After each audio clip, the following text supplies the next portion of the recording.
Baik, saya langsung ke Prof. Ikrar kalau begitu. Prof. Ikrar, kejutan seperti apa yang Anda tunggu-tunggu ini untuk debat Capres malam ini?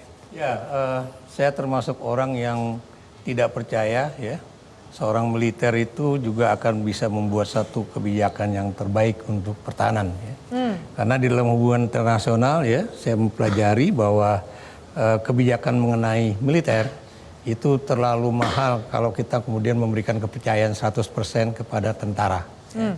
Kenapa demikian ya?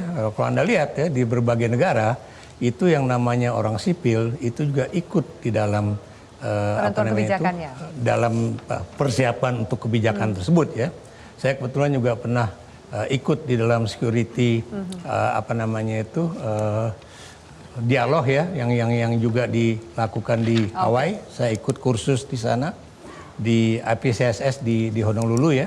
Dan di situ kalau Anda lihat ya, itu pengajarnya tidak semuanya tentara. Pengajarnya juga adalah orang-orang sipil ya.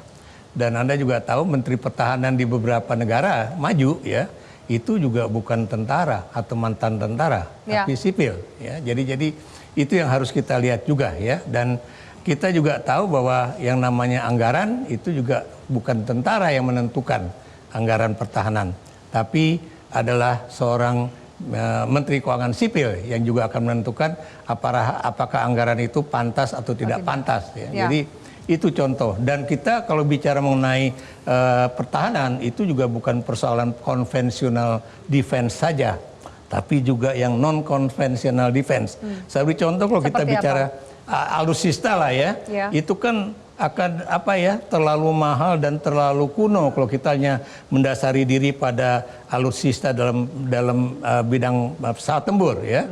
Karena Pak Jokowi sendiri sebagai orang sipil itu 2014 waktu dia menjadi calon presiden menantang Prabowo ya, dia udah bicara mengenai bagaimana pengembangan drone ya.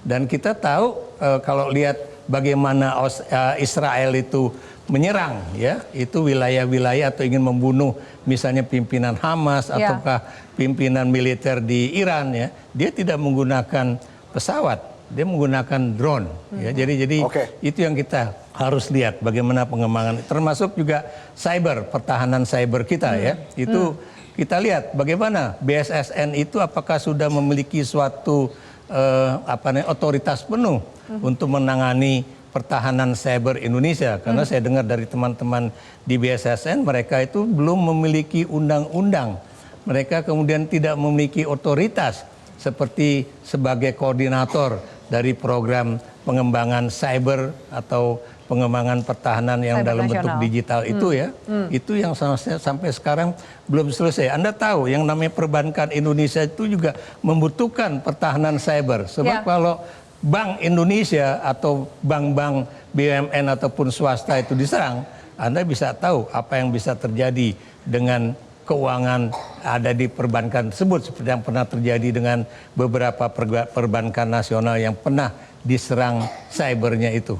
Oke, baik. Jadi penguatan pertahanan cyber tadi ya, Prof, yang menjadi sorotan dari Anda tadi ya. Dan kita juga perlu benar mendengar ya, ini dari 3 pasangan calon itu apakah sudah bicara mengenai pertahanan ibu kota IKN?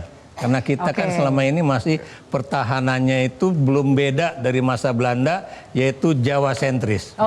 Jelajahi cara baru mendapatkan informasi. Download Metro TV Extend sekarang.